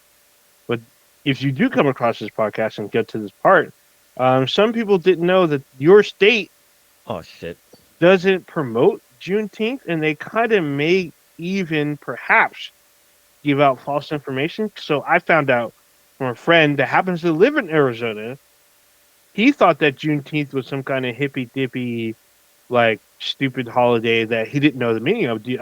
I had to school him. I'm like, dude, do you even know what this is about? He's like, no. He's like, this is just another day to have the day off. I'm like, no, this day pretty much ends the official end of slavery. I mean, I fully broke it down with the whole Galveston, Texas thing, but he was like, oh shit, I wasn't aware, because his state does not celebrate it, and they don't give out any information about it because they don't fucking care. And it's weird to me because Arizona was a slave state, or was a free state. I apologize. It was a free state, but now they have like that Candace Owen mentality about, to put them back in bondage type thing. This is what I don't get about Candace Owens, especially, is because this is how I know she's like one of the fakest people of all fucking time. And basically, if there's such thing as a soul, she has sold it to appease whiteness in America. She sued her school back in like 2008, I think it was, she got $37,000 because from Stanford High School because of racial attacks. And so for her to sit there and say, I don't believe in racism, when she literally got paid because she was a victim of racial attacks, is fucking insane. That is the height of hypocrisy. And to just pretend that all of a sudden it doesn't exist like years later, it's because you sold your soul to get money off of this white supremacy machine. And she has never said anything about that. And every time I see her now, that's all I think about is her just getting on this money trip from these white folks when she knows that racism exists and that she was a victim of it. Here's the quote. Yeah, I was going to say, yeah. Here's the quote. Tell him. Yes, directly from her Twitter. Juneteenth is still ghetto and made up. Hope everyone enjoys it. Retweeted 1 billion times and shit. Oh, boy. I'm looking at some of the comments, and it's like, wow, if you want to say that racism still exists in America, like, yeah, just go to the comments, because there's there's a bunch of people that agree. Of course, sir. And you got people spitting facts, like letting them know, like, hey, yo, this is exactly what Juneteenth is. So, I mean, to me, which is very interesting to me about the situation, is that Galveston, Texas, has been celebrating this before the rest of the fucking nation. Yep. Like they had celebrations yearly for literally 3 decades about Juneteenth, and the rest of the country just caught up in 2020, and now people are lambasting it, saying that this is just some kind of excuse, and this is just another day for quote. I'm using air quotes, quote unquote them. Like, if you really want to see, to me, Twitter is probably one of the most racist social media spots ever. I mean, literally, yeah. If you just hashtag the N-word, you'll see you'll see 2 different sides. You'll see porn, and then you'll see just racist, like, Trump supporting tweets. That's all you see. That's all you're gonna see. You'll see porn. Like, it's literally 50-50 porn and like racist tweets. I like what one person commented saying, all holidays are made up, bozo. Yeah, it's true. It's very true. All words are made up. New Year's, Christmas, Valentine's Day, Easter, Halloween. So I'm pretty sure, I can bet you if you scroll through, you'll see that someone saw that someone probably claimed that her family was the house Negroes of the plantation. That's probably why she acts the way she does. I wonder what her parents think, though. I mean, like, because obviously, like, her parents helped her with the lawsuit. So I really wonder what her family is like. I wonder if she's even allowed to attend a picnic. I wonder if her parents are just like her. I doubt it if they sued for racial discrimination. Yeah. I don't know, man. I mean, Somebody- sometimes, as they say, somebody- once you get white people money, that can change you. Yeah, I guess. It's somebody in the comments called her Clandis. Like plan. That's fucking great. But You yeah, really love being a sellout, huh? Some of these comments are really like going after her. Oh yeah. they do. Yeah. it was a whole thing on that day because she comes out swinging. Here's the other thing too. I mean, obviously she loves the attention. She gets, like Kronos mentioned, she benefits off of it financially. And she's honest about that, and that's what it really is. But she didn't stop the celebration. She didn't stop people from having a good time and remembering the history, which is what's really important that day. And yeah, it is what it is. Every year, it's going to be around. So get used to it. Hey, I want to mention something that I'm fucking hoping is decent. Oh my fucking god! They had the Tadum stuff on Netflix. I don't know, Saturday, Friday, all the days blend together. One of those days this past week. Holy fuck! I know I'm fucking biased, man, but they put some money into this One Piece live action. Now I'm Yeah. first No one. one gives a fuck, man. I'm the first one to fucking admit. I have said on this fucking podcast for 7, 8, 50, 11 goddamn years, there's no such thing as a good live action adaptation. I'm sticking to that until something proves me wrong. I hope this is. I got my fucking fingers crossed. But so far, all of them have sucked. So you have to temper your fucking expectations, And we'll see. They also did the Avatar one, but what y'all think? Yeah. It didn't look bad. I'd say that it didn't look bad, overtly bad. Like it was, the animation looked better than the actual show. I'll tell you that. There you have. Cowboy Bebop was pretty decent on Netflix. Actually, I thought it was too, but people hated it. So, Yeah, and I they finished did. it. That got I haven't started it, but I you know what? I came to a revelation. I found out that the people that like One Piece are the same people that watch Teen Titans Go, and it makes so much sense. Yeah, It makes so much fucking sense. I was like, no wonder I fucking hate this show. And I tried watching One Piece. I watched like maybe 3 episodes. I wanted to break everything in my house, and I'm like, no, I can't fucking watch. I'm an anomaly to yours. I love Teen Titans Go, but actually I've never seen One Piece, so I can't really say if I like it or not. Oh, here you go. So I've seen a couple of episodes. I have seen a couple of episodes, and I was like, that's a commitment right there. The thing is, the problem with the commitment is that the original animation is not good. I know it gets better over time, but the original one is not good. To me, it wasn't the animation. It's relative to anime, though. Like this is 97. Yeah, but I mean, it's trash. Trash is trash. There was other. I mean, Ninja Scroll was out in like the 90s, man. Oh, for sure. 99. Oh, I got something for y'all. I'm gonna let y'all finish, but keep going.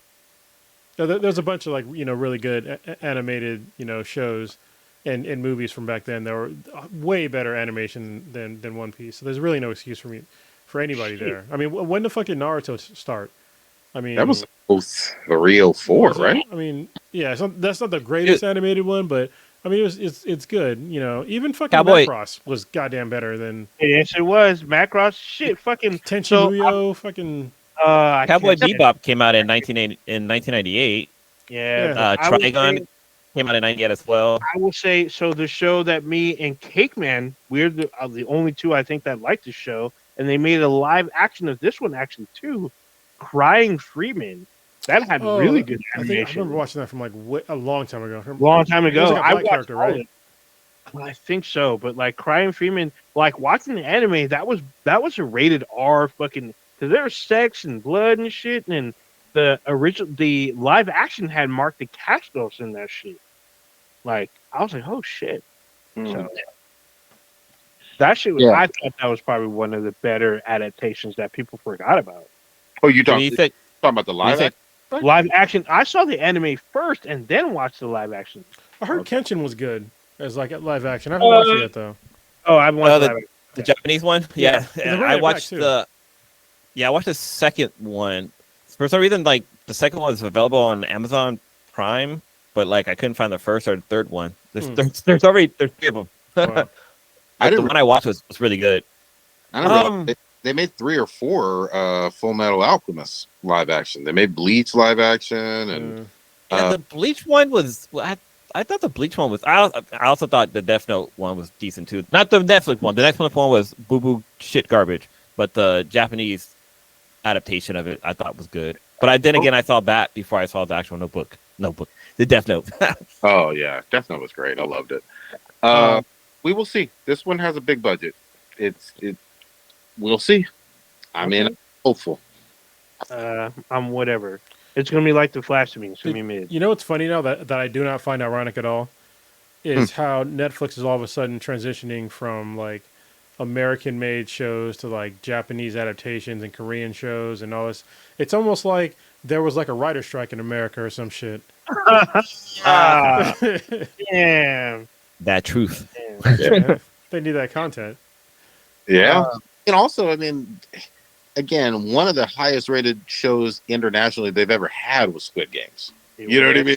That shit was a mega fucking hit. Yes, it was.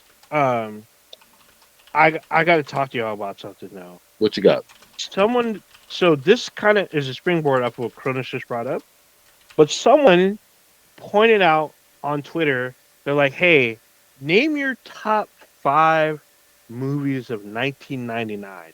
And I'm thinking like, oh, there can only be a handful. And then all of a sudden, I see the list of movies, and I'm like, yeah. So outside of like the big, obviously some of the big ones, there's some big fucking movies that came out that people still talk about to this day that came out in that year. Like that year had nothing but pretty much bangers.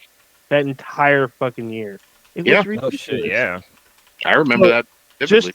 Just to take out some of the big ones, the big obvious ones like The Matrix and Star Wars, like we had shit like Fight Club came out that year. We had The Mummy. I remember that came out before Star Wars and it still made its money beforehand. That gave us 4 sequels, like The Mummy with Brandon Fraser. The Green Mile came out that year. American Pie came out that summer. And just it kept coming and coming. There's so many movies that came out. It was ridiculous. What American Beauty that year? American Beauty was that year. I think that same month that American Pie came out. Toy Story 2 came out too. Toy Story 2 came out that year. Office Space, which is still talked about and revered this year. The Iron Giant. Yeah. Iron Giant was another sleeper hit. The Green Mile, Oscar contender. Big ups to Michael Clark Duncan, who got like an Oscar nomination. The Sixth Sense. The Sixth Sense was another big one. Eyes Wide Shut, the big Kubrick like film that Nicole Kidman and Tom Cruise spent like a decade making. Like there's a shit ton of fucking movies. Even on the indie side, I don't know if any of you saw Being John Malkovich. Oh fuck. That movie was fucking I didn't know what to expect going in because no one could explain it to me. When I watched it, I was blown away. Because it was so good. It was so ridiculously funny, but it was also very insightful. It was really well made. Oh, another movie that I know that everyone kept talking about when it came out was Three Kings. Yeah, I watched that.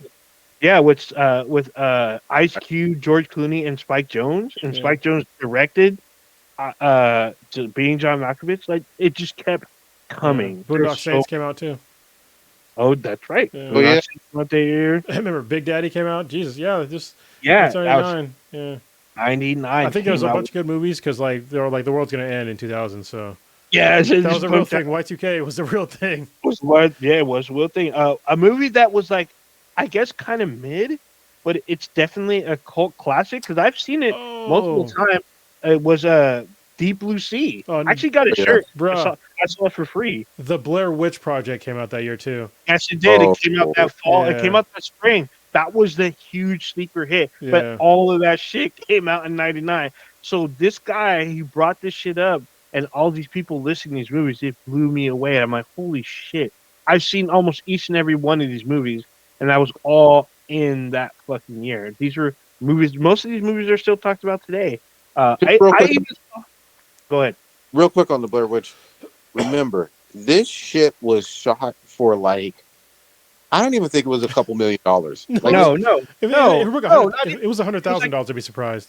Exactly. I'm pretty sure the budget was like 10,000. Exactly. Look at the fucking budget for the first Blair Witch, man. That shit was microscopic. I can't remember what the exact dollars were, but all of it was 60 grand. It was See? There you between go. 35 and 60 grand, and There you go. it finished the box office at $248 million. God dang. Just doing the numbers on that. The Yeah. percentage increase on that is astronomical. I know this is going to hurt. I know this is going to hurt people's fucking brains, but that's more profitable than Star Wars. Yeah. Oh, yeah. By a wide margin. It really is. What's crazy with the Blair Witch is that the way they sold it to make it seem like it was a real fucking thing. Yeah, it was a mockumentary. That was like one of the. It wasn't the first, to be honest, but it was the most successful. 100%. Shit. Yeah, that was amazing. Yeah, it was like the first. It was the first like big box office of its kind. Like no other movie was like that. That was in like an actual big movie theater. It was amazing for what it was. For sure. Another movie that came out that year, which everyone was all about because they kept comparing it, was Cruel Intentions. Oh yeah, yeah. Cruel Intentions was my motherfucking shit. That kiss between Selma Blair and what's her name? Yes, Selma Blair, Geller, Ryan Philippe. Yeah, that movie was just like everyone was all about that fucking movie. Buffy had a line in that movie where she was just like, "Hey, if you do such and such, I'll let you put it anywhere." That shit had me in 1999 hard as fucking rock. I was like, it wasn't just that; it was the fact that after she said it, she got on her knees and threw that ass back. I was like, "What the fuck is happening right now?" You know what's crazy? I used to rewind. The character in that movie, the brother or the stepbrother, or the what's the name character? Ryan Philippe. Yeah, his character name was Sebastian. Yeah. Reese Witherspoon's in that movie. That's the one where Ryan Philippe and Reese got married. Yep. After that movie. Another one that like the big I guess romantic comedy, but I saw this was 10 Things I Hate About You, which is actually a Shakespearean adaptation. That was a pretty big hit too. But that was one of those Heath Ledger starring movies before he was.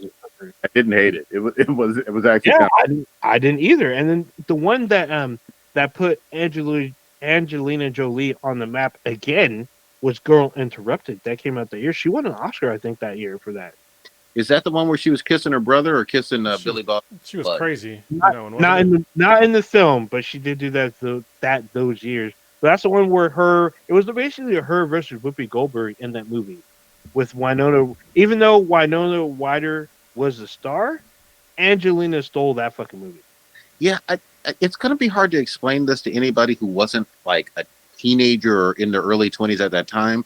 But Angelina Jolie was fucking everywhere and was viewed as one of the hottest bad girls you could ever fucking get. Oh, yeah.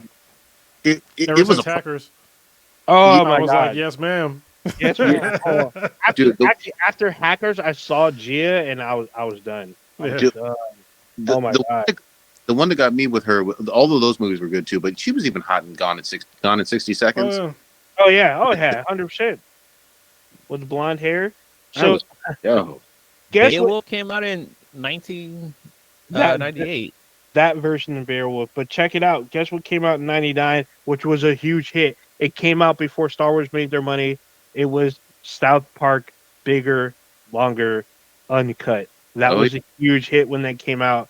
Austin Powers Part 2 came out that same year. Like, that was a shit ton of huge fucking movies. I mean, The Bone Collector came out that year. That was actually pretty good. Sleepy Hollow, which I really liked. Just banger after banger, pretty much after that year. Could you imagine if you can go in a time machine right now, with the knowledge that you have right now, to 1999? Oh man, like how much better off your life would be. You know what I mean? Actually, no, it'd be hard. This is the problem with going back in time.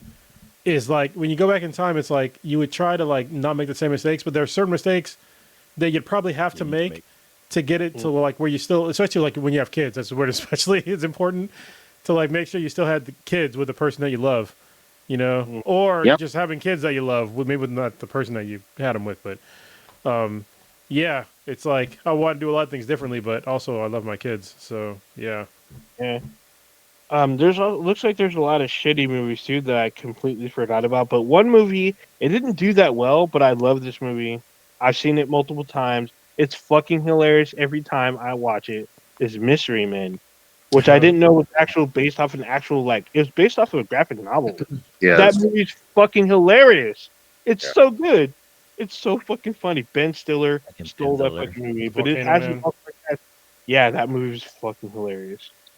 Did he ever use his powers? I can't. I always have the feeling like he didn't have powers at all. He uses his powers at the end. No, he uses powers at the end because I guess he kicks into overdrive, but it's still pretty awesome. All right. You guys basically ready to wrap it? Yeah. Yeah. I'm okay with that. Yeah, let's do it. Oh wow, the Green Mile came out in '99 too. I remember that. First 3 movies I mentioned, there's a shit ton that year. Shit ton. All right, Old Ninja, since you still got sandwich nut on your face, what you got going? I'm actually packing to go to San Diego tomorrow morning. Actually, in a few hours. Bro, you got a gun? What's going on here? Oh yeah, I'm about to do my thing out there. But yeah, I'm going to San Diego tomorrow morning. Heading down. We're driving down instead of flying, so I'll be there probably Thursday night. But I'm probably gonna watch like a show before, and I'm probably just gonna pass out on the way. I did this to Cronus too. I told him I was gonna drive, and I fucking knocked the fuck out. Totally sorry, man. Dude, I'm used to driving the whole way. I used to do it all the time.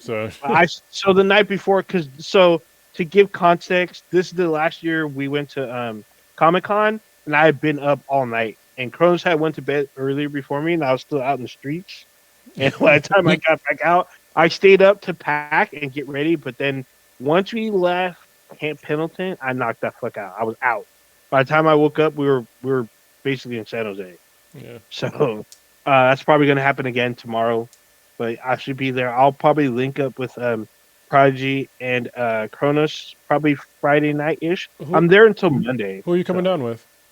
I'm coming down with my melanin deficient friend. Okay. So what are you down here for? Just hang out? We're hanging out. Yeah, actually, other friends from across the country. We're all meeting in San Diego. Nice. Okay. So we're gonna go and hang out, and so whoever makes it, it's basically whoever makes it. So we're part of the people that are gonna make it. So there's gonna be maybe 2 or 3 others, and we're just gonna hang out. One of us is going to Prodigy's game on Friday night. So we're gonna be staying in the gas lamp as far as I know. Nice. We're just gonna be there just chilling until Monday morning. So okay. I'll probably run it. I've been trying to link up with Cronus and Prodigy. I mean, we kind of tentatively picked Friday, but I'll have that whole weekend. So okay, good. Yeah, but that's my whole thing for this weekend. I'll be out and about, roaming around in pre-San Diego. Or pre-Comic-Con San Diego. There we go. You're spilling pre-cum all over San Diego. What are you doing? Hold on. That was your request. Let me read the email. I'm pretty sure that's what you requested. All right. Blue, what you got? This weekend. I'm still on that job searching, so I've been applying for different jobs, trying to, kind of get that income coming back in. I might start doing TaskRabbit again, just to kind of subsidize some of the bills. But this weekend, we might go visit some friends. One of our close friends, they just had a baby, so we're gonna go visit them. Meet the new little one. I feel like there's something else happening this weekend. I can't think of what it is. This past Saturday. So for Father's Day, one of my friends, one of my groomsmen from a bachelor party, he wanted to do a barbecue for Father's Day. Well, he texted the group saying hey, if you guys want to come over for Father's Day, come on over, we're doing a barbecue or not. But I didn't read the full text message because it said, you guys should come over on Saturday so we can celebrate Father's Day all together. And all I read was just barbecue and Father's Day. And I was like, okay, cool. So on Father's Day, one of the plans was to go over to his house. I was like, hey, man, should I bring anything? He's like, yeah, the barbecue was yesterday. He's like, oh, shit, really? So I missed out on that. Yeah, this weekend just hanging out with friends, going to see the new little baby. Little Bash is doing really well at potty training. Like he actually tells us when he has to go. He'll even start walking to the bathroom himself. He just got to get down the pooping thing. Like he's having a issue with pooping. But like for a while, we thought he was constipated, but eventually, like on Monday, he just was like, you know what, I'm gonna do what I gotta do in my diaper. So we put a diaper back on him so he can be more like relaxed, because sitting on the potty and trying to poop, that takes a lot of concentration, and like I kind of feel like maybe we're pressuring him to go poop, so now we just kind of let him do his thing. But he has the hang of it. His sticker board is full, so he made it the full way. So he's learning. He only had an accident today, but that's mainly because he fell out. He fell off his chair, and I think he was holding it, just lost it. So that's unfortunate. But I'm going to start watching Secret Wars. The Invasion was released on Disney Plus today, so I'm definitely going to check that out. Secret Invasion. Okay, so like, is it Secret Wars or is it Invasion? Like I can't remember exactly the full fucking name was. Invasion. Secret Wars will be the movie, but I watched it last night. I watched it this morning. I should say. Yeah, I'm gonna get into that. Yeah, Kronos finally watched Authority. I just remembered. I want to get his feedback on that, but I guess maybe next week. Yeah. Kronos, you didn't speak on Nintendo Direct or Nintendo Direct either. They didn't. The main thing that they announced was like there's a new Super Mario game, Super Mario Brothers Wonder, RPG? which looks pretty good. Yeah, and RPG. That's a remake though. So. There's two separate games. Okay. Yeah. I thought they were both the same game. No.